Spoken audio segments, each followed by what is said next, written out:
Welcome. Would you please place all electronic devices on mute? Please remove your hat for the invocation that is going to be given by Pastor Marshall from the Crossroad Community Church, please. Will you pray with me? Dear God, we thank you for this community that we get to be a part of. We thank you for the leadership of the city of Mishawaka who we're going to be hearing from tonight. We ask that you would continue to guide and direct and lead our leadership and continue to bless this city that we get to be members of. Will you bless us tonight? Be present with us tonight. We pray this in Jesus' name. Amen.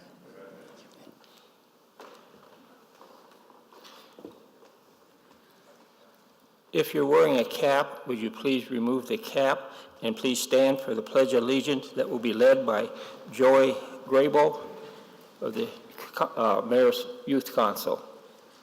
Please join me in the Pledge of Allegiance. I pledge allegiance to the flag of the United States of America and to the republic for which it stands, one nation, under God, indivisible, with liberty and justice for all. Thank you.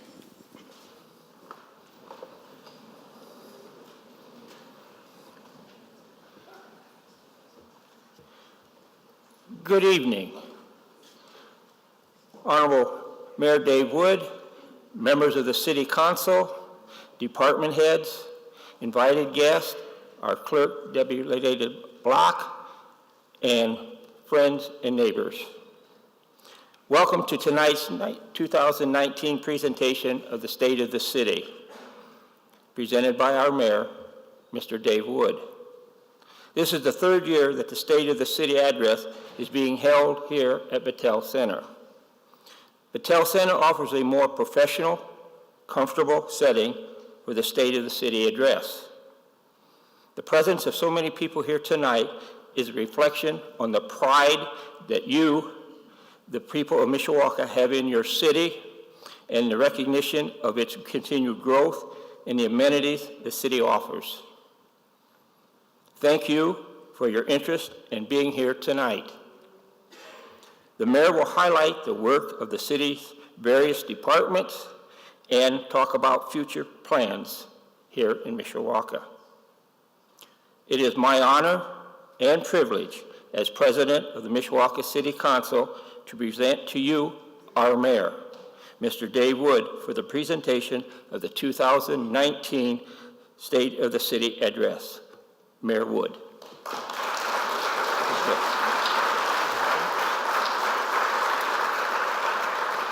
Thank you very much, and welcome to the beautiful Battell Center. I think this is a great use of this venue, and this place is hopping always, so sorry for the parking you may not have found earlier, but this place has survived my dad as a student here, and hopefully it'll survive us too. I think it will. But I wanted to welcome you to the 118th State of the City Address here in the city of Mishawaka. This is the time every year where we pause, regroup, catch our breath, look back over the previous year, examine the state of our city, celebrate accomplishments, and look ahead to the future.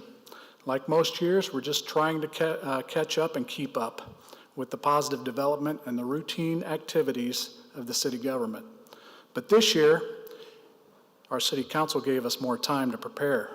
I thank you for that, but I think that come about 10:30 or so, you're going to come to regret that.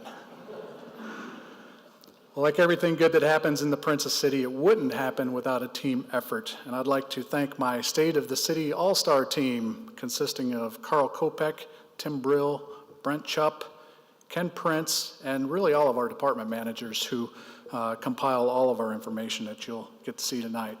It's my privilege to share with you the best of Mishawaka, what's working well and what we need to work on a little bit. I will also share with you some of our future plans and opportunities. We are at a great time in the history of Mishawaka, a unique time that we get to build a better community for the future. We have the challenges for sure, but we will continue to meet those challenges head on. To create our own good luck to the extent that we can with strategic planning, long-term vision, and thoughtful, impactful investments. As you will see, there's more and more going on in our ever-growing city. So what is the state of our city? Mishawaka always strives to be growing, and this year rapidly, and we continue to be fundamentally strong, safe, and fiscally stable. We are obsessively focused on growing Mishawaka in an orderly fashion while having each and every resident, every neighborhood, prosper in our growth. I'm pleased to report that for another year, Mishawaka is building a better community that our citizens now and future generations later can be proud of. One that is not only an attractive place to live, work, raise a family, retire, but also to visit, to shop, to play, to seek health care, to start a business, or to relocate to. From a city perspective, 2018 was not just another productive year, it was by far our best year since the Great Recession of 2008, exceeding record growth of just last year, and one, if not our best years ever. We had development announcements and construction activity from local, regional, national, and international companies looking to build and expand right here in Mishawaka. We saw hundreds of jobs created with new expanding industries and a growing economy. As a result, we are seeing population growth with new housing options. Our neighborhoods remain safe and stable. Our shops, restaurants, and hotels are booming. We are at near full employment, and that right there is creating one of our biggest challenges. We need more people. All growing cities face the same dilemma. The more popular we become, the more our population grows, the faster we see our housing prices rise. Last year, Mishawaka was at the forefront of bringing attention to an issue of affordable housing, and in the process actually helped to build a better community right here in the Princess City. The job has its challenges, to be sure, but our challenges seem to fade when we are able to be a part of something bigger than ourselves. I was inspired by the Habitat for Humanity Carter Work project that occurred in 2018, as I'm sure that all of you who had a chance to participate feel. We call that habititis, and hopefully you experienced a good dose of that. Last August, the city of Mishawaka was blessed with hosting the project at the Fields of Highland Village subdivision near the corner of Burkett and Jefferson in Mishawaka. President and Mrs. Carter, along with Garth Brooks, Tricia Yearwood, and David Letterman, came to town and worked tirelessly beside thousands of volunteers from all over the world to build 23 homes in 1 week, or 6 minutes, as you saw right before. It is not often that a community gets the opportunity to shine on the national stage and exceed every expectation, but that's exactly what happened in the Princess City. What a great opportunity to have the spotlight of the world on Mishawaka, Indiana. We've taken on a lot of ambitious projects over the years, but this one was different. This one hit most closely to our core values. In 1 week and over a year of planning, we built a better community where over 45 children will sleep in their own beds, in their own rooms, in their own house that they will call home for the very first time in their lives. Simple, decent, affordable, and stable. That is the meaning of building a better community, literally. As a result, the theme that I have chosen for this year's State of the City could only be building a better community. I grew up in a home that didn't have any electricity or running water.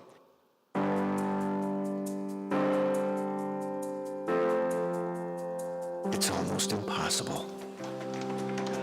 We are here on our first day of the 2018 Carter Work Project. Impossible to tell who's a volunteer, Habitat is not a charity. a donor, or someone working to build their own home. We don't give away any home. The one thing they never thought they'd have. This many people come together in one place, at one time, for one reason. The family has to put in hundreds of hours of work. But it's not what you think. It's not to build homes. Do something that helps somebody else. It's to build community. Habitat is the perfect place for that. Invest in life itself. I'm not an easy one to cry, but I have wept when we finished a house for a family that never had been in a decent home before. And that's why you can't tell who's who at a Habitat build. We're all the same. and everyone here knows it. Lord, join with these generous people in their effort to build homes for the people of our community. If my mom was here, every homeowner would be in the car with us going home. That's it. They'll all be living in our house right now.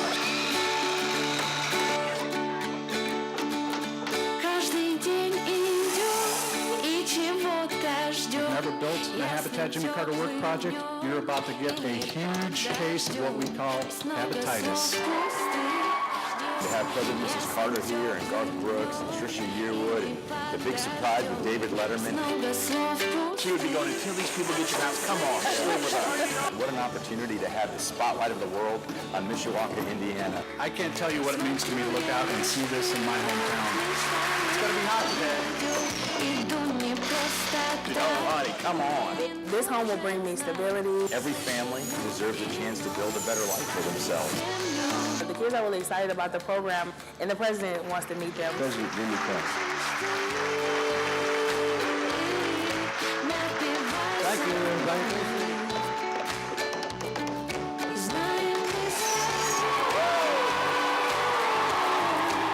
It's amazing that there is this community of people here. How glad we are that you're here. Hacienda was here today, Cora Horvath was here, Mutual Bank was here yesterday. I can't say thank you enough. I gotta tell you, what you guys got over everybody else on the planet is community. You just do. It's like planting a seed. That's what it's like. And then to come back a year later and to see that it's alive and growing, that's very satisfying. I mean, really satisfying. This is my princess house. This is what I call it. Habitat is literally their only hope for home ownership. This is the most life-changing thing in my life that I've done on my own, that somebody else isn't giving me for free. Every one of us decides this is the kind of person I want to be. We have an opportunity to live a completely successful life. Without you guys, this wouldn't be possible. We love you guys. What could be better than that?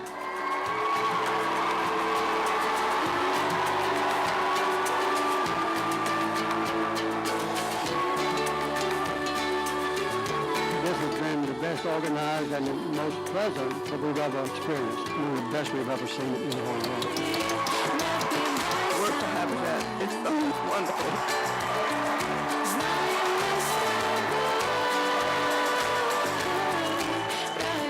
It's mine. You can't take it away. You can't change my life status. It will be mine forever. Almost impossible. In the summer of 2018, the world brought love, laughter, and life. A forever gift to our community.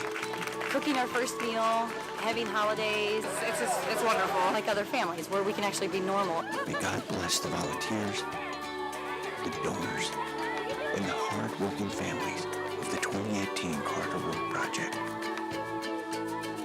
From the bottom of my heart, I express my gratitude to all of you.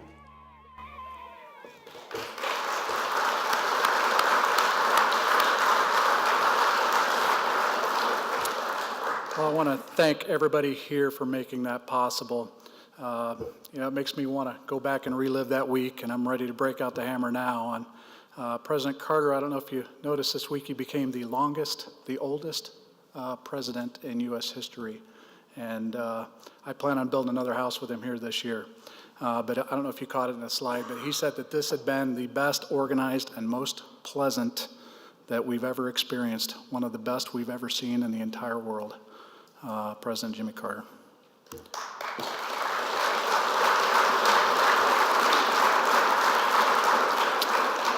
Using the theme of building a better community, I'm going to provide some examples of what our city departments accomplish in 2018 to build a better community right here in Mishawaka. And we'll start right in my office. Leadership in most Indiana communities is old, yet decisions made today will impact our youth the most. It is equally important to have young people who are looking forward, wondering what could be, as it is to have older people who can look back and remember what was. To me, building a better Mishawaka starts with our youth. I believe that one of my prime responsibilities as mayor is to educate our youth about our city. our government, and show them the value of their hometown. I want to see them to see what's available here for the future and hope that they will continue to make Mishawaka their home. The Mayor's Youth Advisory Council is a way that my wife Jamie, my assistant Luann, and Debbie in my office and I can engage with the youth of our city by empowering them to have a voice and to address issues and concerns that affect them directly. After all, they are the future of the Princess City. Our program has not only succeeded, it has been recognized as a best practice and is being copied and pasted all around the state of Indiana. These kids have a unique opportunity to learn in a hands-on way about local government. We are the only ones that provide this critical education about the layer of government that impacts their lives the most. We also do impactful targeted community service and provide focused leadership opportunities to make Mishawaka better today and for tomorrow. Over 150 kids over the past 9 years have gone through this program and are highly successful and go on and do bigger and better things. Program alum are represented in all of the United States military service academies today and many prestigious universities around the country, including the Ivy League. We've even hired alum as our Mishawaka public servants right here in Mishawaka. Kids, it's time for me to embarrass you. I'm going to ask you to stand.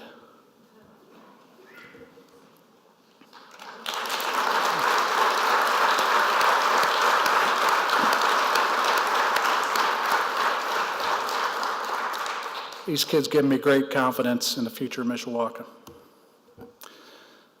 Simply put, Mishawaka can't be a better community without law and order.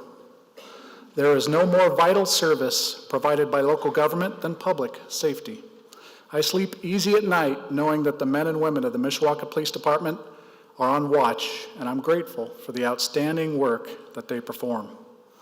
Although I would much rather be reporting a decrease in crime as I have for 7 out of the last 8 years, I am content that for this year to report that crime in the city of Mishawaka has remained relatively low and stable. According to FBI Uniform Crime Statistics reporting, there were 3,455 crimes reported in 2018. That's just 53 more than last year. Although it's a slight increase, it's consistent with the continued growth of the city, where hundreds of new residential units and many new businesses were added. This points to a stable crime rate for the Princess City. But in December 2018, the city experienced an unfathomable and a horrific crime, one that shook our community to its core. Following a missing persons call, Mishawaka police officers quickly sprung into action, investigated and discovered that Brianna Rushline, a 17-year-old student at Mishawaka High School, and her unborn child were murdered by her boyfriend behind her home. He was quickly apprehended, charged, and is in jail awaiting trial. This tragedy has had a profound impact on the affected families, our first responders, Mishawaka schools, and the entire Mishawaka community. Strong communities unite in events like this, expressing sympathy and support. The outpouring of tears and love was overwhelming for us all. We arranged for Brianna to have a police escort to the cemetery passing the fire station, where our firemen were standing outside and saluting as the funeral procession passed. This small measure is what a community does when it is grieving, and our hearts and our prayers continue to go out to Brianna's family. The men and women of the Mishawaka Police Department and Mishawaka Fire Department do an outstanding job of keeping our citizens safe.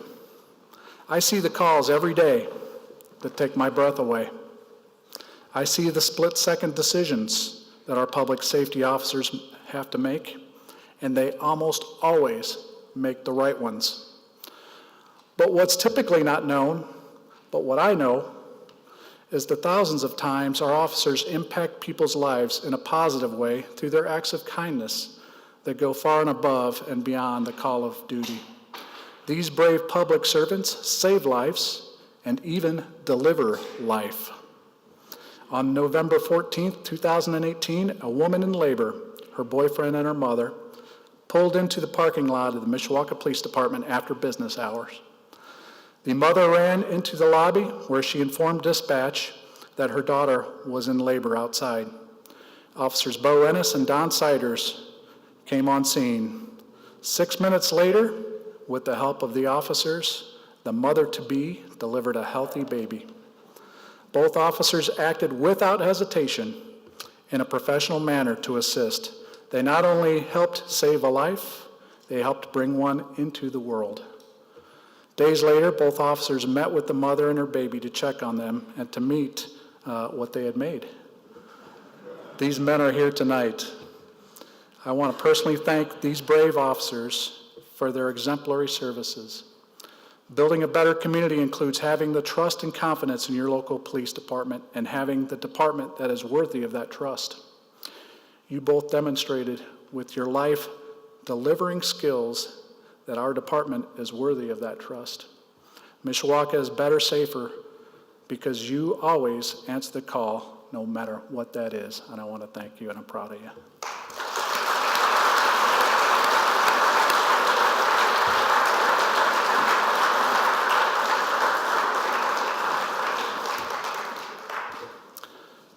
Just a little something extra about what the police department's up to last year.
The Mishawaka Fire Department had another record-setting year, responding to 8,009 calls for service in 2018. This is 577 more calls than the year before, and only 158 of those calls involved a commercial, residential, apartment, or other type of fire. It's a lot of medical calls they're responding to. To keep up with the dizzying pace and ever-changing demands of the fire service, we are constantly updating our apparatus fleet. The city ordered a new 100-foot ladder truck at a cost of $960,000. That will be delivered this May, and we have plans to re-chassis an ambulance this year as well. On the theme of building a better community, the fire department does so much more than to respond to calls and fight fires and service first responders. Part of building a better community is being actively involved in it. In this regard, the members of the Mishawaka Fire Department performed over 25,970 hours of public service in 2018. That is outstanding. That is building a better community. Being a part of a community sometimes means risking your life to help others in need. We've got hundreds of people who work for you who do that each and every day. In 2018, driver-operator Mark Regina was awarded the Heroic Rescue Award for the state of Indiana by the Indiana Fire Chiefs Association. In April of 2018, Mark was off duty, smelled something burning. The old instincts kicked in. He investigated and noticed a residence on fire. Firefighter Regina then discovered a home was occupied. He bravely entered without his turnout gear or his safety equipment and helped the mother and her 3 children escape through a window. Because of firefighter Regina's quick thinking and actions, there were no injuries from the situation that could have otherwise been deadly and tragic. Mark is here with us tonight, and I personally want to thank him for his quick action while off duty. He represented his department, himself, his brotherhood very well. Thank you, Mark. I'm proud to serve with you.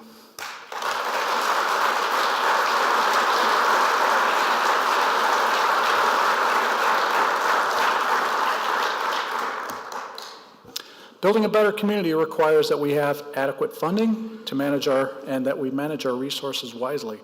Working with the Common Council, Mishawaka passed another honestly balanced budget in 2019 that provides for the investment of public safety, streets, parks, while including a modest pay raise for our staff members. Budgets are about making choices and setting priorities. Mishawaka's success continues to be based on being fiscally conservative while not incurring long-term debt and legacy costs that could jeopardize our stability in times of uncertainty. Even with losing $5.4 million to property tax caps in 2018, the general fund's balance is increased by $3.4 million thanks to conservative spending. Growing the general fund balance, the equivalent of having cash in our checking account, continues to be our top priority. State law stipulates in 2020 that all of St. Joe County caps be reduced to 1%, 2%, and 3%, which reduces our revenue. These losses, called circuit breaker credits, were $5.4 million in 2018, up approximately $500,000 from the year before.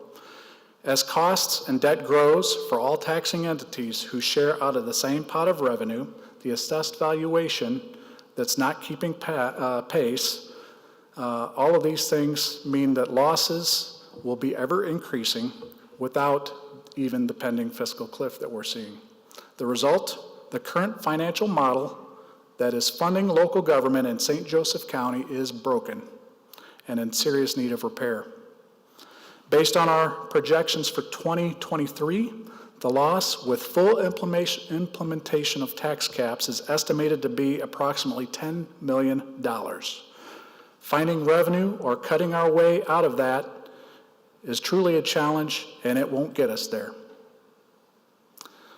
Shifting expenses to non-property tax generated funds and conservative budgeting are just a couple of strategies that we are employing to mitigate the losses, but we are just prolonging the inevitable. Another option that may need to be considered in the future is an income tax increase in St. Joseph County. While not desirable on many levels, the state, in adopting property tax caps and increasing the ability of cities to provide additional funding income taxes, has purposely directed a shift in burden from taxes from property owners to wage earners and from state to local. Assessed valuation of the city, the combined total of a value of all property in Mishawaka reached its peak of $1.75 billion in 2007. Since then, the Princess City has weathered an overall lower assessed valuation. In fact, in 2018, the city assessed valuation remained 24% lower than it was back in 2007, despite over $1 billion of new economic construction costs. To help mitigate this, Controller Miller and I are working closely with the Penn Township Assessor and in focus to analyze and make recommendations on realistic updates to processes that we believe will help provide more accurate, fair, and consistent valuations. Assessed valuation increased in 2018, but only by $1.39 million, up over $1.41 billion a year before. So you can see that is concerning, since we saw, again, significant construction activity and a robust housing market, and values are significantly higher than what they were a few years ago. Our budget is about more than setting priorities. It's also our main compliance document, which we get audited on from the State Board of Accounts, poring over every detail of it. As a former bank compliance officer, my expectation is pristine audits. and we typically get them. In fact, we just received our 32nd consecutive Certificate of Achievement for Excellence in Financial Reporting in for the 2017 fiscal year. This achievement is the highest form of recognition in government accounting, and it represents a significant accomplishment by a government and its management. We know of no other community that has achieved this level of continuous success.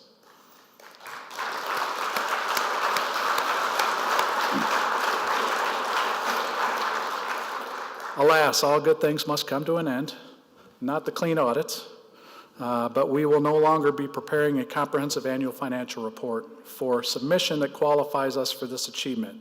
The decision was made that after careful consideration due to the cost and time needed to produce the voluntary report, the award will not continue.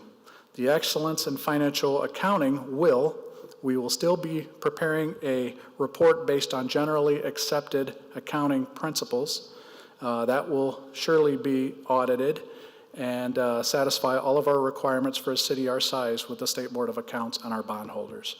But speaking of Controller Miller, I'd like to personally thank City Controller Becky Miller and her staff. This wouldn't be possible without their leadership.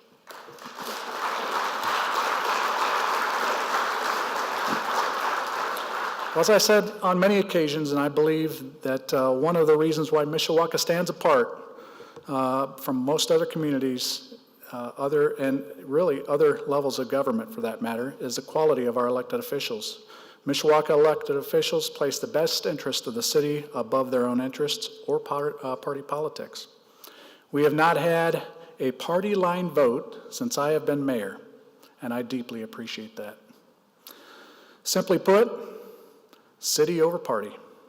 I think this cooperation is a direct reflection of the community we represent and the wisdom of the voters who put us in office. And I would like to thank our Common Council and Clerk Block for their continued dedication and service to our beloved Princess City.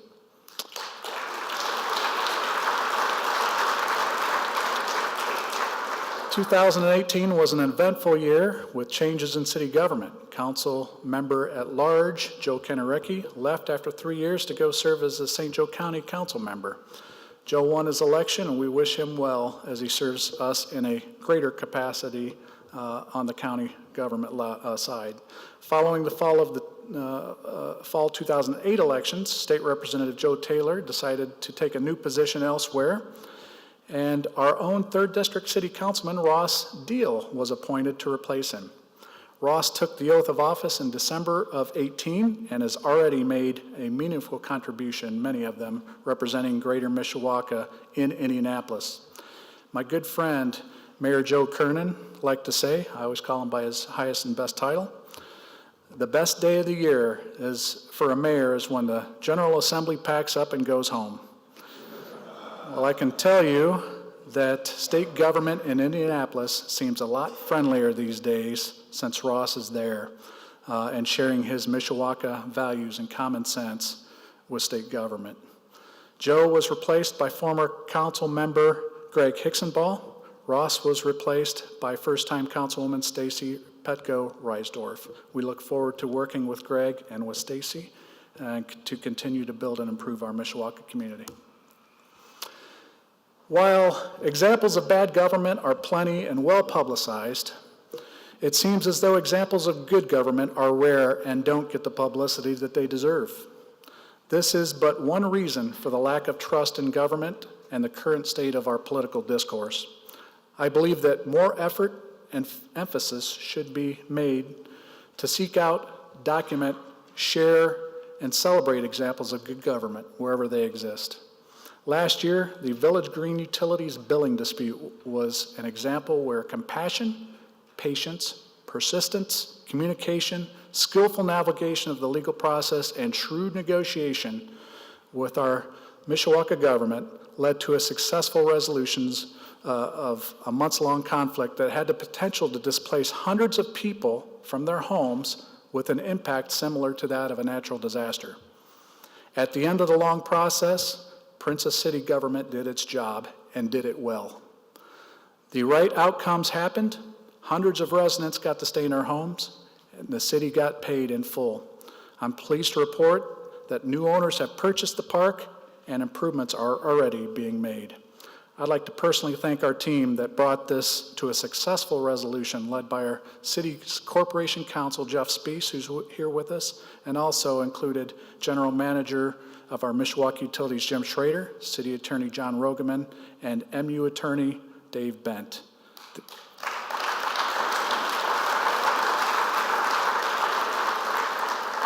These fine public servants work tirelessly to achieve our objectives while seeing to it that Village Green residents' lives were not negatively impacted. I'm proud of their efforts, and I'm honored to call them my co-workers. One of the ways to assess the health of a community is to review how it cares for its streets and other public properties. When I'm traveling through the state, I always make it a point to review the condition and appearance of other cities. Mishawaka is limited by a very fixed amount of resources, and unlike some of our peers, such as the newer border cities around Indianapolis, our city infrastructure dates back to 1833. In my travels, I always believe that Mishawaka compares very favorably to other cities that I've visited in the state, including those much newer communities downstate. This is due to the dedicated employees of our Central Services Department. It is the responsibility of that department to maintain 700 acres of city-owned properties, 330 lane miles of roadway, 19 miles of sidewalk, including the River Walk. To keep up with this ever-increasing burden, we're always acquiring new assets to give us new capabilities and greater efficiency. In 2018, we purchased our lightning loader, as seen on the bottom here. Allows us to handle multiple jobs with far less staff and less equipment. We also purchased 2 new single-axle plow trucks, which are state-of-the-art and allow us to deliver salt much more efficiently, and 1 trackless multi-vehicle, which allows us to do all kinds of new capabilities throughout our park system and our streets.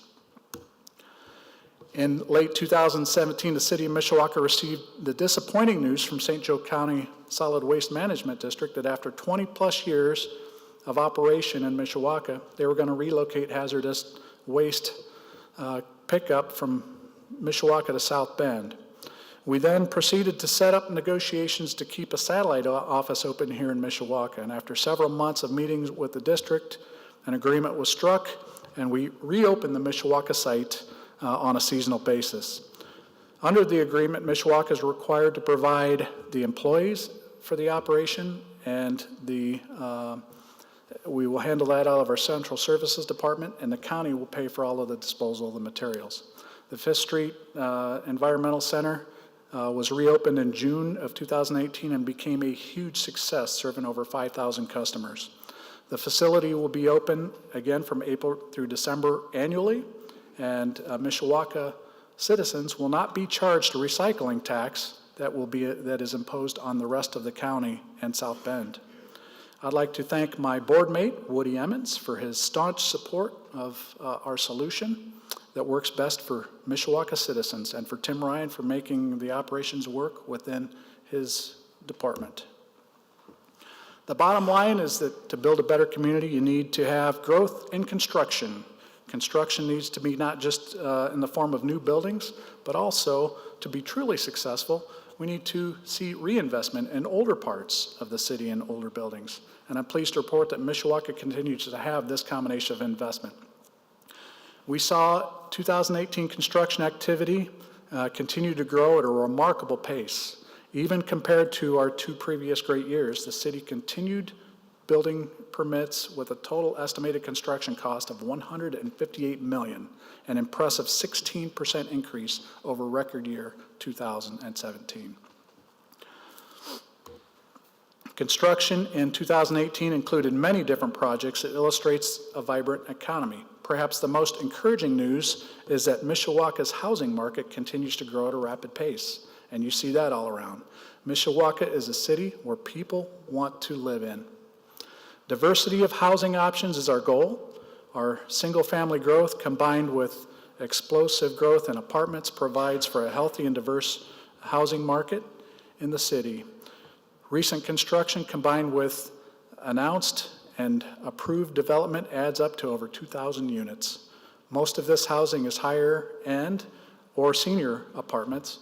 The encouraging news is that it leads to population growth at a time when we need that the most.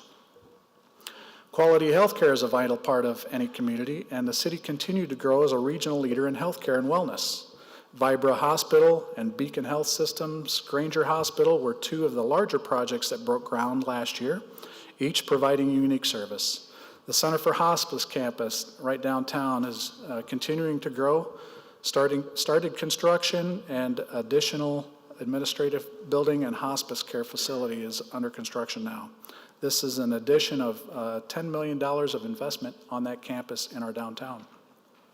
Rumors of the death of brick and mortar retail have been greatly exaggerated. While Sears and JCPenney's are closing up stores across the country, they haven't closed them down in Mishawaka. In fact, remodels and continued investment in existing retail facilities were common in 2018. Meijer started major renovations on both their Grape Road and Bremen Highway stores. Big Lots is moving into the former Kmart building on Grape and McKinley, and Gabe's took over the former large space over where H.H. Gregg used to be. But a key to success for cities is to focus on what makes them distinct, and that's our downtown. Building a better community for Mishawaka for the last 20 years has meant reinvesting in our downtown and taking advantage of our greatest natural resource, the St. Joseph River. Our strategy is working. Our community has been fundamentally transformed by investments in our Riverwalk, our park system, and our amenities. We are transforming downtown a new, urban, cool Mishawaka that is mixed use, architecturally significant, and pedestrian friendly. As a result, people are returning to our downtown and riverfront in a big way. The most visible change that occurred downtown in 2018 was the construction associated with the Mill at Ironworks Plaza project. We're excited that after 20 years, 4 acres of former Uniroyal Complex brownfield site are productive again and will generate over $500,000 in local property taxes a year once completed. We heard some disparaging comments, mostly on social media, regarding that big ugly box that first came out of the ground. But by the end of 2018, the concrete parking structure was close to being fully enclosed and is now fully enclosed. The concerns over the big ugly box have gone away, and there is genuine excitement about the evolution taking place. In fact, I was even stopped by one of the biggest critics of that project as my family and I dined at Pasquale's the other night.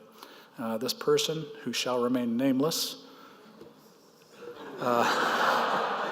commented that she likes the look of the new development, so I took that as great approval. The city continued to see development interest in reinvestment in other parts of our downtown as well. George and Tammy Pesic, the owners of Corn Dance Tavern and Evil Czech Brewery, purchased and renovated the former Carnegie Library at a cost of millions. The space was transformed into Jesus Latin Grill and Carnegie Event Space Center, and it is very quickly becoming a signature venue in our community. If you were dropped down in there, you wouldn't believe that that's Mishawaka either. In fact, we've had to wait, my family and I have had to wait an hour and a half to get a table there on a Friday night. Who would have ever thought that downtown? Other unique and new businesses are popping up all over downtown as well, including the Gallery, True Lay Spa, and the Bar Method, just underneath of the River Rock project. The Mishawaka Riverwalk continues to be the cornerstone for many of the city's redevelopment efforts. Not only does it get hundreds of thousands of individual unique uses from our citizens and visitors, it also connects Mishawaka's neighborhoods and parks to the city's greatest natural resource and adds value to existing homes and neighborhoods and helps define Mishawaka. In 2018, the city continued the implementation of our future expansions of the Riverwalk. We completed a multi-year extension of the Riverwalk through Merrifield Park. We also was able to complete a small section of Riverwalk from the hospice campus over to Cedar Street on the north side of the river over to Cedar Street Bridge. We even secured funding to widen the Cedar Street Bridge to add Riverwalk section across the bridge, connect to Lincoln Way, where we ultimately will take it on the south bank back to the police department, which is our next phase. We're even seeing infill housing downtown Mishawaka on former old abandoned warehouses used to sit, and that is encouraging for our future as well. But there's no more relevant association, a pairing of phrases than building a better community and providing for parks and recreation. The City of Mishawaka's Parks Department plays a vital role in enhancing the quality of life in our Mishawaka community, and they're doing new and cool things all the time. The city continues to be committed to engaging through new events, programs, and activities. In the last year alone, the Parks Department created over 17 new special events along with extensions of our summer camps to provide opportunities for kids of all ages and abilities. Just a few are listed here on the screen that you'll see. But the one that is generating a lot of excitement that I'm very excited about is the Mishawaka Farmers Market at Central Park, which will be coming to town this year. This will take place on Sundays throughout the summer. We've already been getting great response, and you will not want to miss it. Thanks to our visionary and creative park staff led by Phil Blasco for their part in giving Mishawaka that great hometown feel. Building a better community means that we're always looking to reinvest in our park system. This was a great example of a project that occurred last year at Central Park. As it's becoming a more popular destination, thousands of visitors a year, we had looked for ways to make an already popular park even better. The popular fitness court project, the second of its kind in the state of Indiana, was installed and the equipment was purchased with no taxpayer dollars, thanks to Patronicity, a crowdfunding grant matching program that I learned about through the Indiana Conference of Mayors. It's a big success. And our police department and our fire departments even offer free weekly classes for our public out there. And this year, or last year, the city began construction of a permanent stage at Central Park. The roof of the structure is currently being installed, and if you get down there, it looks a little different every day. The project will be completed shortly. The stage fulfills a couple of needs in our park system. It will accommodate permanent lighting, permanent sound equipment. It will also make an attractive regional destination for larger concerts, for performing arts, a first of its kind in Mishawaka. And one that I'm personally excited about is that it will offer, several churches have committed to offering church services there on Sunday mornings, including Crossroads, who runs this place. And so he's got to meet Pastor Marshall, and we couldn't be more proud of our partnership with them. We're always trying to find new and interesting ways to partner with our community and especially with our schools to offer more services and educational opportunities for the public. I'm excited about this new greenhouse project coming to the Battell Community Center this year, just right across the street. In 2018, our landscape manager, Jake Crawford, he's here tonight somewhere, and students of Mishawaka High School Landscape and Gardening Club raised funds to build a 1,200 square foot educational greenhouse through Patronicity, that same program that helped us fund the fitness court. The community again generously stepped up and donated to help us meet our fundraising goal. The community greenhouse will serve the high school and allow our parks department to offer new and unique educational programs right here out of our community center and right across the street. We will also raise plants that will be used in our parks and in our downtown streetscaping. Partners are coming forward big time to participate, including Purdue University, Mishawaka Garden Club, Unity Gardens, Lowe's, and more. Again, no taxpayer funds are being used to build this project, and the Mishawaka Buildings Trades classes are going to build that, and I couldn't be more excited about that.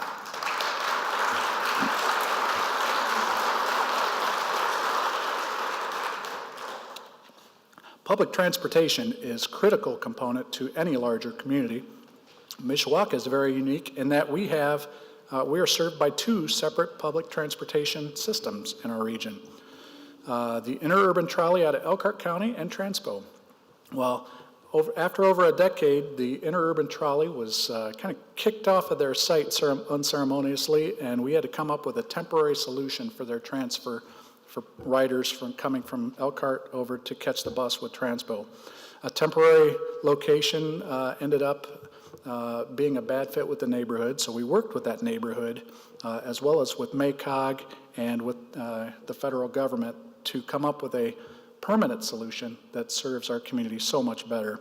And last year we were able to implement that new permanent solution, which is now at the Transpo Transfer Center right downtown Mishawaka.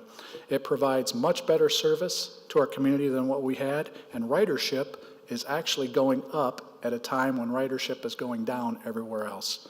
I'd like to thank MACOG, the Twin Branch neighborhood, for patiently working through this great permanent solution that improves services really for all of our students and our citizens. Decay is a main issue facing many Indiana cities. Part of maintaining our community is staying on top of the problem conditions and properties. Mishawaka has always been known for its clean and well-kept neighborhoods, and neighborhood stability remains a top priority. It is well known that vacant or blighted structures can become a haven for criminal activity and other undesirable issues. Our code enforcement department, their prompt and proactive action taken on a daily basis helps prevent the deterioration of our neighborhoods. In 2018, we focused on alleys. That emphasis resulted in 79 cases of abandoned vehicles that were cleared out and giving the city a cleaner overall appearance. Our code officers investigated a record of 5,842 public nuisance cases, up 39 cases from the year before, and that's a record. It is important to note that our 4 code enforcement officers had 10,211 follow-up visits on these violations, 4 people. We also continue to implement our Top 100 program, and to date, our 13th year, we have brought up to full code over 1,000 of our worst properties in the city of Mishawaka. This is a Herculean, God bless you, task, and our small code enforcement department manages under the leadership of Director Joe Van Neville, and I'd like to thank them for making Mishawaka a cleaner place for all.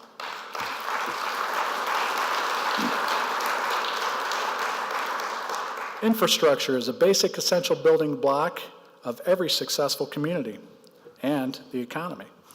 Building a better community means that we are constantly maintaining, improving, and adding to that infrastructure. Our engineering department does a masterful job of organizing our design consultants and contractors to make sure that we spend our money wisely on capital improvements and that they are designed and built with the future in mind. Last year, our biggest project really was the widening of Douglas Road. It's a critical east-west roadway that connects our northern shopping district and medical campus to the commercial area and also to Notre Dame and to the Indiana Toll Road. The city's recent annexations in that area and plans for a new well field all prioritize the need for this improvement from a rural 2-lane configuration to a 5-lane thoroughfare and multi-use trail. At the close of 2018, improvements on Douglas were about complete. Construction now shifts to Veterans Parkway, which will provide access off of the new Douglas Road north to the proposed northeast wellfield and water treatment facility that we're in design for. It will open up hundreds of acres also to commercial development. As the area grows, the city will need to continue to make investments in public infrastructure here, including extending Veterans Parkway up to Cleveland Road ultimately. But in a city where infrastructure can be over 100 years old, some areas can show their age, and that can have a negative impact on a neighborhood. One such area was 4th Street, from Laurel Street to Merrifield.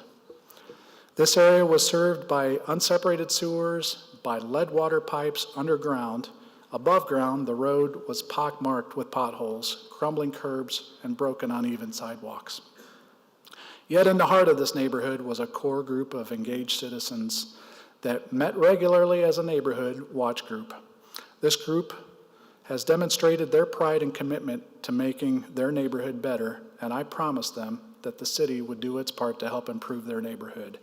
In 2018, the city began a project to replace sewers and water service within the public right-of-way, and above-ground new curbs, gutters, sidewalks, and a road were installed, and what a difference it made. Richard Howard and his wife are here from the neighborhood with us this evening, and I personally want to thank them for their patience, their leadership, their good citizenship, and for most importantly, for their love of the Princess City.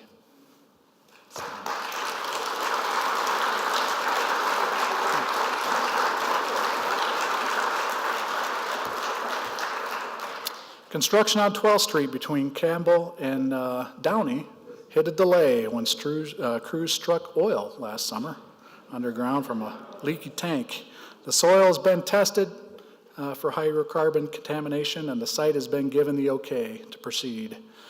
Construction will resume soon, and expect major work this year, resulting in delays, inconvenience, and frustration. My advice, avoid that corridor. The good news, in 2020, a new 3-lane road, curbs, and multi-use trail should be substantially complete. The construction is estimated to cost about $7.5 million, with 80% of that being federally funded. We also received word last year that Phase 3, which is the area from Dodge to Campbell Street, will essentially complete the corridor, and we received funding for that, and that project should be started sometime around 2023. The big projects get most of the attention, but it's the small ones that can sometimes have the most impact on the lives of our citizens. City Engineer Chris Jamrose and her staff always find creative ways to tackle even the smallest of projects where funding can be an issue. One such example occurred in 2018. There was a need for a handicap-accessible sidewalk at Jefferson and Liberty. Since the traffic signal reconstruction for Douglas Road and Fur Road was included in the Douglas Road Phase 2 project and was within weeks of bidding, Chris added this small Jefferson Liberty project to the Douglas Road project, which was much simpler than starting another project and kept costs down. Residents along the north side of Jefferson Boulevard stepped up to help in a big way.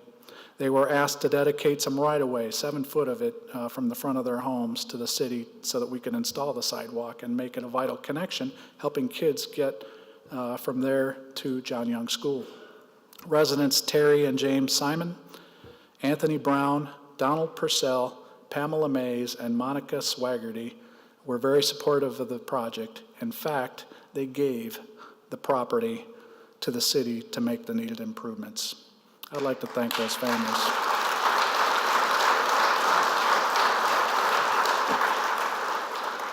This is a time of the year when the mortal enemy of all mayors, the diabolical pothole, shows up like a carbuncle to wreak havoc on the roads, tires, and suspensions of our motoring public, not to mention the careers of a few mayors.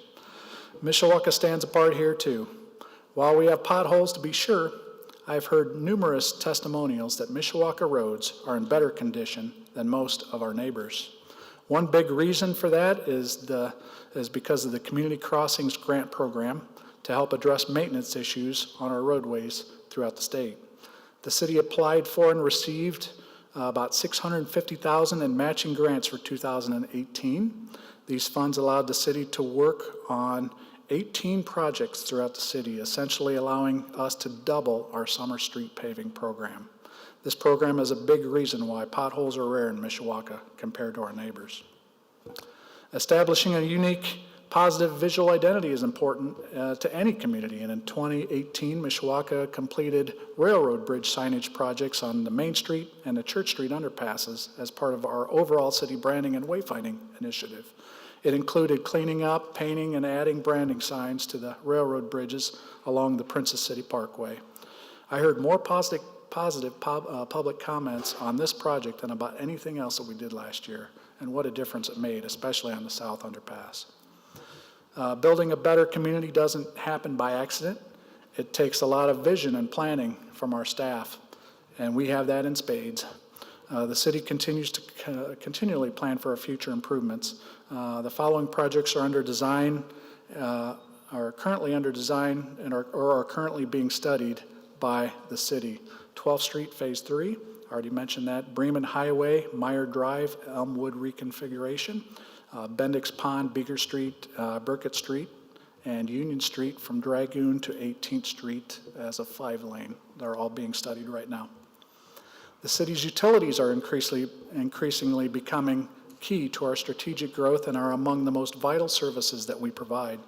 While I believe that our utilities have the potential to give us a competitive advantage to attract new business well into the future, we are also trying to keep pace with the federal and the state regulations and the unfunded mandates which force us to walk a fine line between our obligation to comply with the mandates and keep your rates low. I've talked at length about our own long-term control plan. I'll spare you yet another professorial lecture on lengthy history here tonight. In a nutshell, over the past 27 years, Mishawaka has reduced its combined sewer overflows by 98.8% at a cost of $100 million. Eliminating the last 1.2% will cost at least $200 million. And studies have shown that by eliminating that 1.2% will have no measurable impact on river quality of the St. Joe River. The bottom line is that the cost to get that last 1.2 can't be justified. So we have entered into, and also if we are mandated to do that, what that means for the average resident is about $150 a month sewer bill alone. That is not acceptable. Therefore, we have begun discussions with the EPA and the State of Indiana Department of Environmental Management and the U.S. Department of Justice to renegotiate an affordable, justifiable endpoint that will protect our environment, but also ease the financial burden of the citizens of Mishawaka. This continues to be my top priority as mayor. My ultimate goal here is to save the city and our ratepayers over $100 million and to still improve our wastewater collection system and the environment in practical, meaningful ways. We have developed a great negotiation strategy with our team of experts. We are reasonably optimistic that some good old common sense Princess City values will prevail, but I'll remind you that it's the federal government that we're dealing with. Though we have suspended work on several projects, our long-term control plan, while we negotiate that, we are continuing to work on some of the more immediate projects that were already built into our current rate structure. We are nearing the end of major work that began in the Milburn Boulevard area over 15 years ago. With completion of this work, we will have essentially rebuilt a complete section of our city. Working also in the Linden Avenue, Burkett, Lincoln Way area has progressed well, and Crawford Park is also on the list. I'd like to say that the sign of a thriving community is represented by what our citizens are able to take for granted every day. Due to the hard work of the Mishawaka Utilities Water Division, an unlimited supply of clean, safe, potable drinking water is on that list. In 2018, Mishawaka Utilities delivered over 3 billion gallons of water for an average of 8.2 million gallons per day and performed over 21,000 tests to ensure Mishawaka has a continually safe water supply, and we do. October of 2018 was the culmination of years of planning and design as we broke ground for a new 2 million gallon reservoir located on Ireland Trail, south of Dragoon. This tank will be completed by the end of the summer, and it will complement a tank that already sits back there by Mabel's. Nobody even knows it's back there, but it's a 3 million gallon water tank. We'll also build we're going to add a new booster station and over 7,000 feet of 12-inch water main to provide a redundant feed to the south end of Mishawaka. When the new tank goes online, we will remove the 90-year-old tank, renovate that, 90-year-old 3 million gallon reservoir.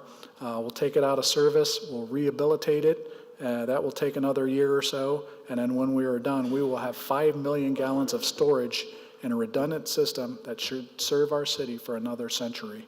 And having seen 125 concrete trucks at this site last December, it was impressive for a city our size and pretty remarkable too.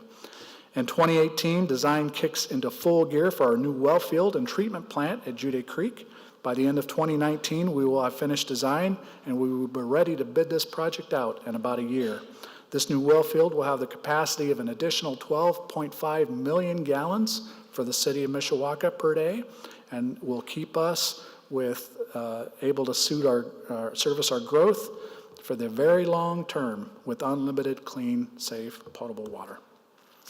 Another one of those services our citizens can completely take for granted is our electric power.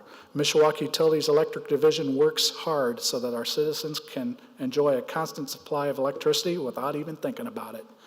MU Electric, the second largest municipally owned electric utility in Indiana, provides service to close to 27,000 customers. Our small staff maintains a distribution system consistent with 127 miles of overhead distribution lines, 176 miles of underground distribution lines, and 7 miles of transmission lines. Mishawaka electric rates are also below average for a city our size, which is one of the nation's lowest cost energy states. Mishawaka purchases its power wholesale off of the grid and distributes it to our customers. We currently buy power from Indiana and Michigan Electric. As part of our purchase agreement, we were required to provide a 4-year notice to terminate that agreement. In May of 2016, the city notified I&M of our intent to terminate that contract because of favorable energy market and unpredictable pass-through charges, otherwise known as that dreaded 4-letter word, the tracker, from I&M. Our investigations found that low natural gas prices and availability were driving energy and capacity prices down. I'm pleased to report that we have entered into a new purchase power agreement with Wolverine Power Cooperative. This is a 5-year agreement which will start in June of 2020, will allow Mishawaka Utilities to maintain its low residential electric rates in the area. We will be the lowest in the area. The savings too will probably amount to about 25% to our utility. That's significant. These savings will be used to offset our costs of a required $60 million capital investment that needs to be made to upgrade our system from 4 kilovolts to 12 kilovolts, and it will also mean more, which when we get that done will mean even more savings and more efficiency. We also hope to make this investment without a rate increase. Indeed, depending on the transmission cost increases and the time of our capital investments, I would love to pass some of those savings along to our ratepayers in the form of a rate decrease. So stay tuned.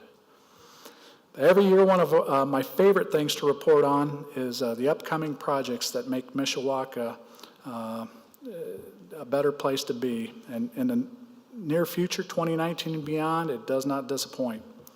In 2018, continuing our progress with redeveloping the former Uniroyal properties, the City Redevelopment Commission recently approved a development agreement for the Front Street development, mixed-use development that is bordered by Front Street, First Street, Hill Street, and Spring Street. We are excited about the project, which will bring approximately 60 new residential units and main-level commercial storefront to downtown Mishawaka. The project is expected to start this summer. The Tribune broke my news early, but downtown continues to see an investment from multiple developers. One significant project got approved tonight, I believe, was the development of a high-end boutique hotel at the former Uniroyal power plant site adjacent to the police station, being proposed by the Brock Group. The project includes a 4-story, architecturally significant, 120-room boutique upscale hotel with banquet facility and restaurant connecting to the Riverwalk. We just completed the development agreement, and construction could begin as soon as this winter of 2019-2020. In 2018, the planning department worked with INDOT to restripe Lincoln Way and provide for a more uniform 3-lane travel through the corridor between Capitol Avenue and Logan Street. The city sent out to us. The city sent out.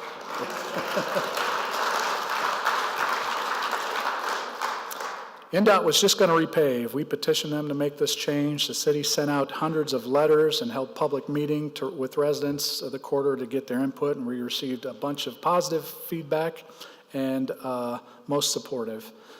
This project was envisioned because, as you know, it's a state road and Mishawaka doesn't maintain it. They wanted to make sure that our public was in support of it, so they agreed to allow us to make this new designation, so this spring, the corridor will be resurfaced and restriped into 3-lane section, 1 travel lane each direction, a buffer close to the curb, and a center turn lane. We believe that the proposed restriping will end the Wild West nature that improves traffic flow and safety throughout the corridor for motorists and pedestrians. And I've been flipped off on that corridor driving it like it's supposed to be, so maybe I won't get flipped off as much. But we are very appreciative of our partnership with NDOT and wish to thank them for their willingness to accommodate our city's request for this local improvement.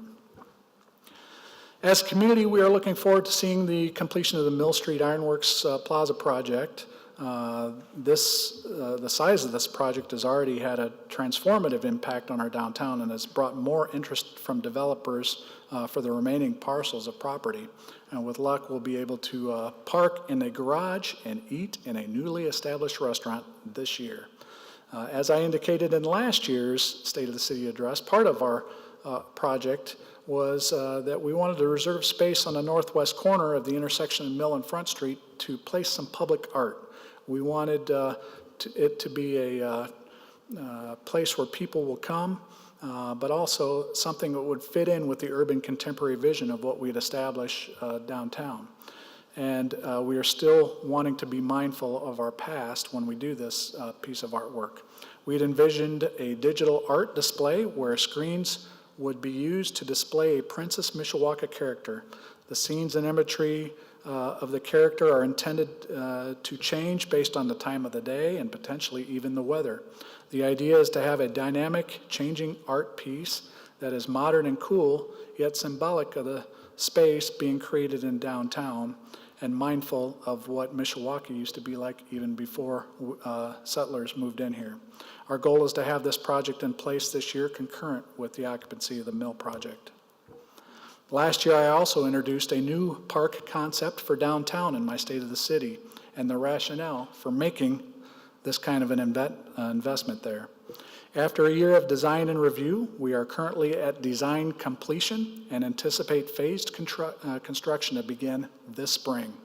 The city envisions 4 phases for the project. The first phase includes the extension of Hill Street parking area, underground utilities, and shore improvements adjacent to the cable-stayed bridge with some park improvements there as well.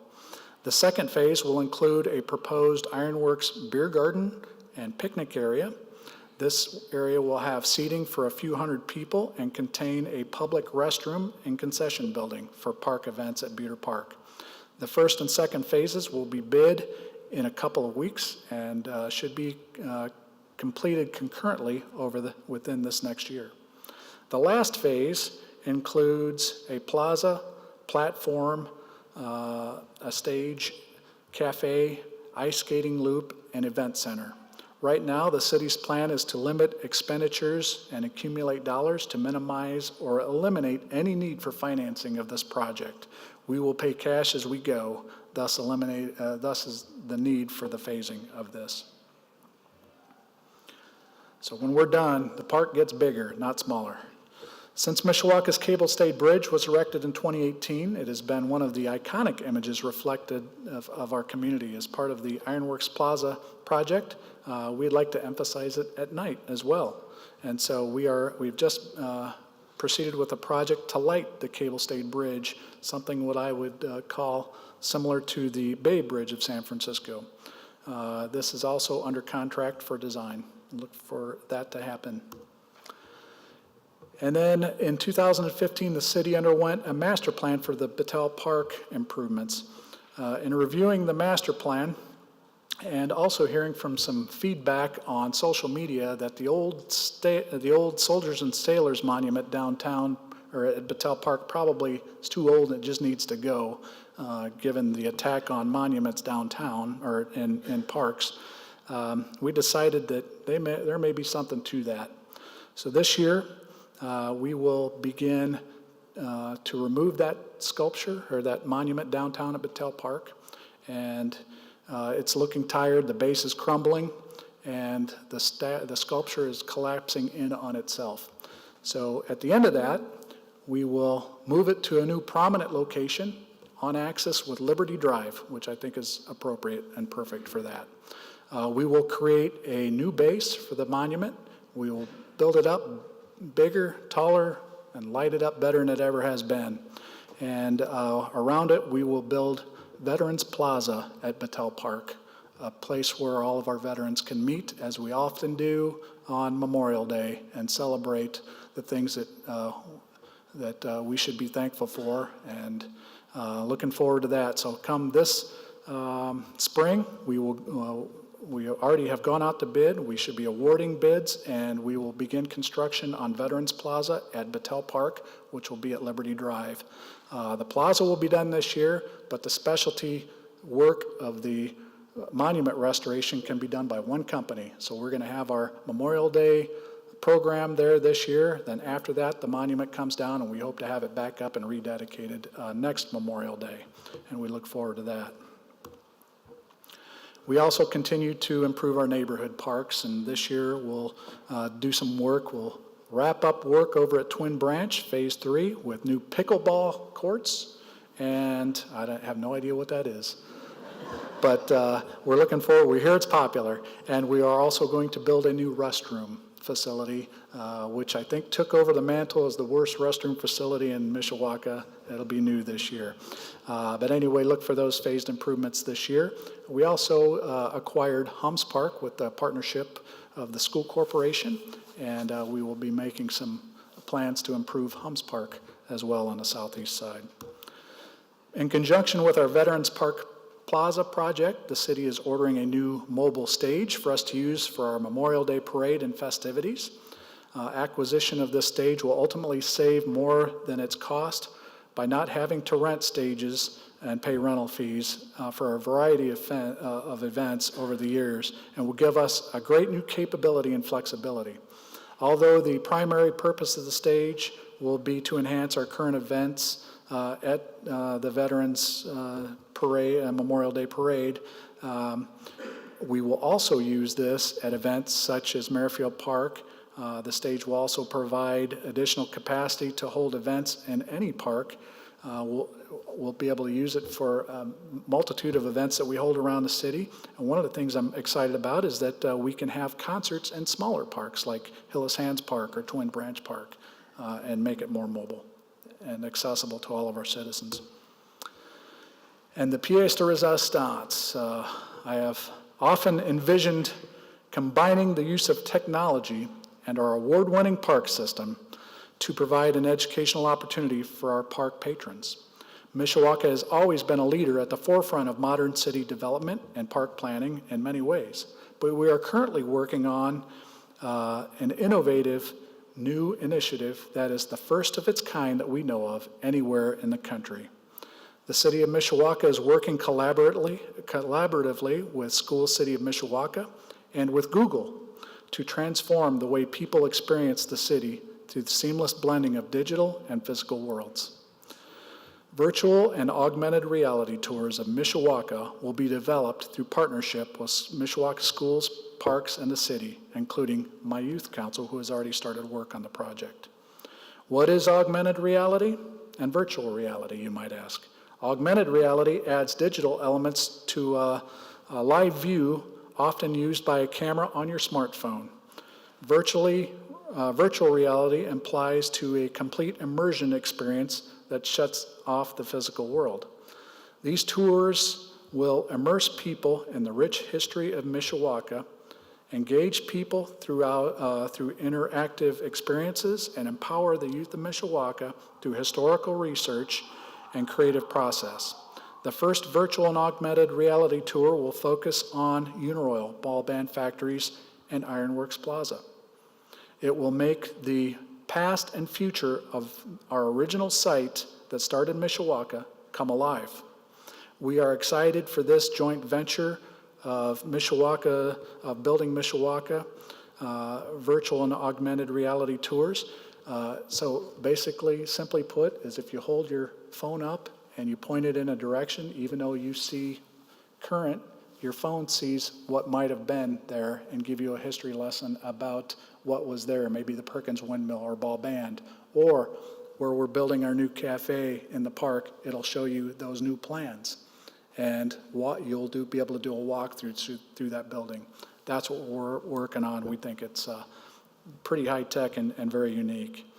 Through this collaborative partnership with School City of Mishawaka and the City of Mishawaka, we will develop a system that empowers our youth of our city to research, design, create, and launch virtual and augmented reality tours in Mishawaka, host innovative new events. Imagine Jurassic Park at Battell Park, where you see dinosaurs running past you.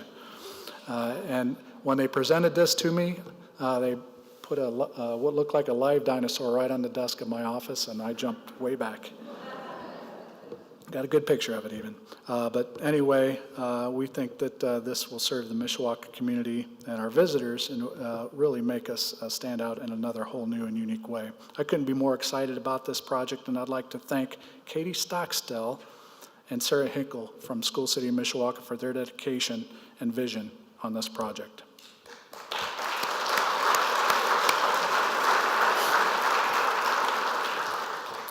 Well, I began this address by being inspired by the Habitat for Humanity Carter Work Project and the theme of building a better community. It seems fitting that I would also want to end with it. That means the end's coming. Since the first 23 homes were built, there's been some exciting developments on the Habitat project. First, the previous owner of the Carter Work Project property saw the impact that the project had on the community and decided to donate the remaining residential subdivision property to Habitat and will accommodate ultimately 40 additional houses. The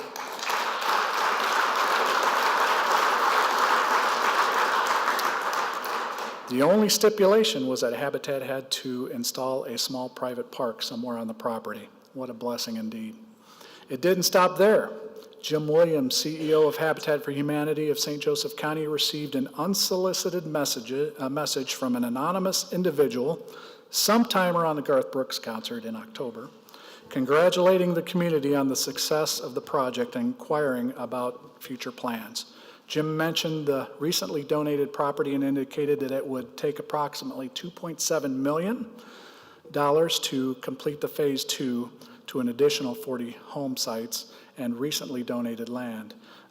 When the individual heard that, the anonymous donor said, "I'll tell you what, if you keep my name anonymous, I am more than happy to donate the money for 1/3 of this project, a donation of $900,000.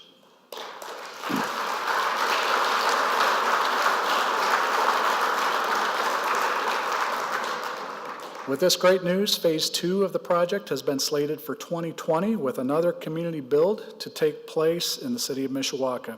And we anticipate some very special visitors for that event as well. As a city, we have committed to partnering again.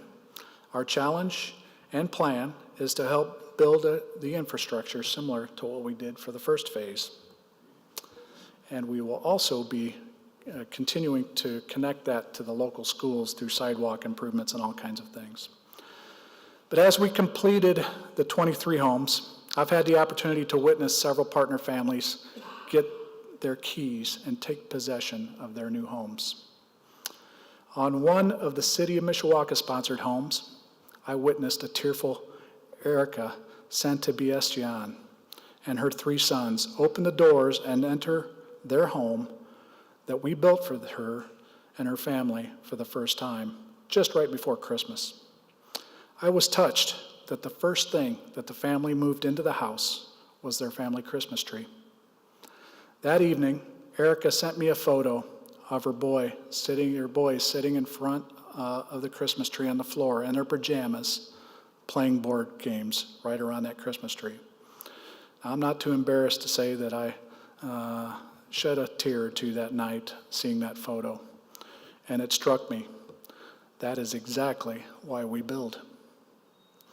Once completed, over the next few years, the Fields of Highland subdivision will contain about 80 new homeowner-occupied homes.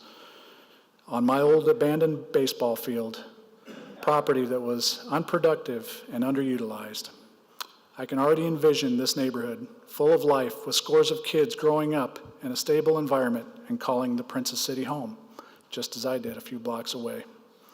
I will never be more proud of a project in my entire life as I am of this one. Please join us in continuing to build a better Mishawaka with Habitat for Humanity, and please consider volunteering for this 2020 community build.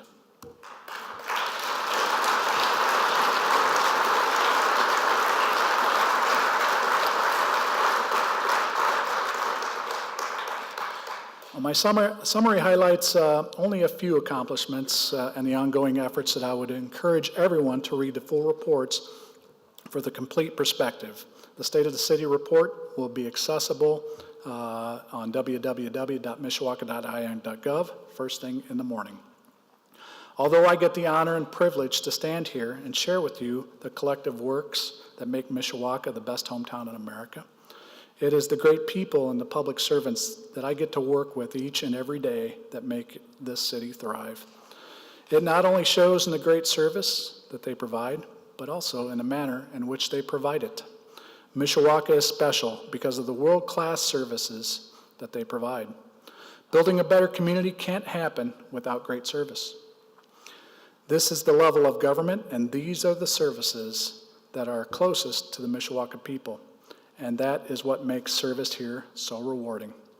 No matter what happens at the national, state, or regional level, our citizens can rest assured that Mishawaka will remain stable, the safe harbor in turbulent seas. This is because of the cooperation, teamwork, and professionalism of all who serve our Princess City. It's found in our Central Services Department, who responded when heavy winds recently toppled a massive tree that fell across North Merrifield Street, stranding residents in their homes. Tim Ryan and his crew quickly sprung into action. They worked tirelessly throughout the night, clearing the street and also the entire impacted area. The efficient response prompted Michael Gadula and his wife Liz, new residents of Mishawaka, both of them, to write and express their deep appreciation for the dedicated work and express that they are so pleased to be members of a city that takes such great pride and care for the community. It's also found in our Mishawaka public city public servants who always answer the call and go above and beyond their routine duties. At last year's State of the City, I issued a challenge for the city of Mishawaka to sponsor a home on which all of our city departments, council, commissions, boards, and interested citizens could come together and build a home for a deserving Mishawaka family. It was meant to be a great team-building exercise, but it became so much more meaningful than that. We raised enough money and had such a good response that we actually sponsored and built 2 homes, sponsored by the city of Mishawaka.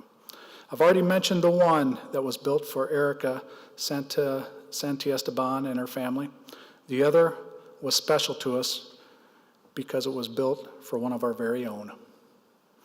Our co-worker, fellow Mishawaka public servant, and friend, Raven Boston, and her family. And I think Raven has mom duties tonight and can't be here.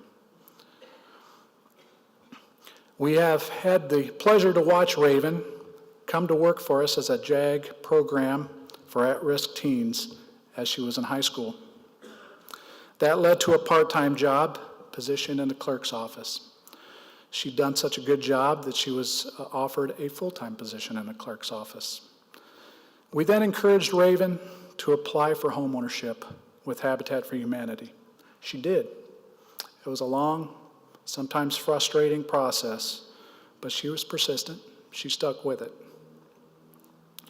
She was finally approved, and we were overjoyed to learn that we'd be building her home. As much of a pleasure it is to work with Raven at City Hall, we could not have been more honored and more proud to work with her, building her home for her and her 2 boys. I've built over 30 homes with Habitat but Ravens will always be the most special to me. She's all moved in and has made it her very own. And I think her boys have made it their own too. And she's had a couple of repair bills to prove that. I hope Raven knows that we hope that we built her a good home and that it stands strong and true for her family. This is the kind of service I'm proud of. That's the kind of service we strive to provide every day. Service that goes above and beyond the call of duty. World-class service delivered by ordinary, everyday heroes. Why? Because first and foremost, we are citizens of this city, and that's the kind of city we want to live in. Service like this is exactly why Mishawaka will lead the region as the best place to live, work, and raise a family. Now, I don't know if you get caught up in if you caught it in the Garth Brooks video or not, but he said we have community over every other place on the planet. And I believe it. I've witnessed it. On a personal note, although 2018 was one of my best years ever, it was also my worst. Best because of a lot of what you've already heard about in this presentation. Worst because I lost my mom on Christmas morning.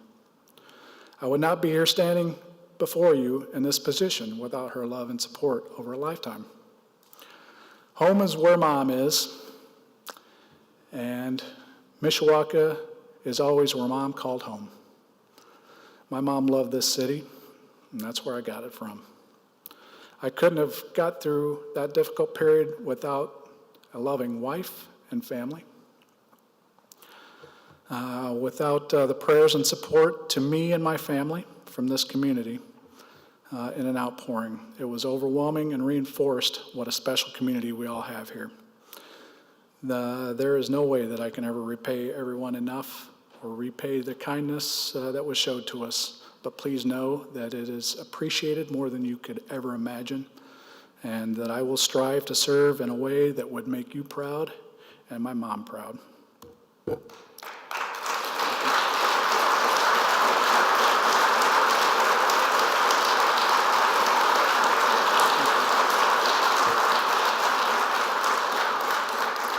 Once again, I want to thank all of Mishawaka for providing me with this opportunity to serve. I consider it the most important work of my life to serve my hometown in this way.